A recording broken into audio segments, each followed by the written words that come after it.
ভাই আজকে প্রবাসী ভাইয়ের জন্য একদম স্পেশাল অফার থাকবে, মানে ধামাকা অফারে একটা ডিপ দিব আমি প্রবাসী ভাইদের জন্য একদম তাহলে ধামাকা শুরু দিব। করেন কোনটা এই যে একটা কত লিটার ভাই? 300 লিটারের র্যাঙ্কসের একটা ফ্রিজ আছে। আচ্ছা 300 লিটার। আচ্ছা। তারপরে এই যে সিঙ্গার আছে 205 এটা লিটারের। সিঙ্গার। হ্যাঁ এই যে উপরের প্রোডাক্টের গ্লাস আছে 205 লিটারের। আচ্ছা এরপর আছে ট্রাস্টিকের 160 লিটারের একটা ফ্রিজ আছে। 160 লিটার হ্যাঁ এর ট্রাস্টিকের। ভিতরটা দেখেন। তারপর হলো Okay. 205 লিটারের একটা সিঙ্গারের ডিপ। এটা সিঙ্গার। হ্যাঁ 205 লিটার। সিঙ্গার ইয়া ইকো ইকো।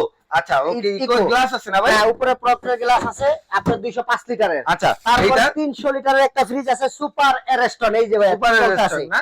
হ্যাঁ এই যে সুপার বড় মতো এরেস্টন করা ভাই। সব করা আছে ভাই, সমস্যা নেই। তারপরে এই একটা ডিপ আছে, ছোট একটা ফ্রিজ। একটা ডিপ লাগবে বাটারফ্লাই 100 লিটারের একটা ডিপ আছে ভাই। আচ্ছা 100 লিটারের একটা ডিপ। হ্যাঁ, 100 ভাই লিটার। এটা দাম বলে দেন না? এটা রাখবো হলো 6000 টাকা। আচ্ছা তারপর একটা রাখবো হলো 15000 টাকা। আচ্ছা। তারপর একটা রাখবো হলো 12000 টাকা। আচ্ছা। তারপর একটা হলো 10000 টাকা। তারপরে 12000। সিঙ্গার 12000 আর তারপরে 12000। র্যাঙ্ক সেটটা 12000।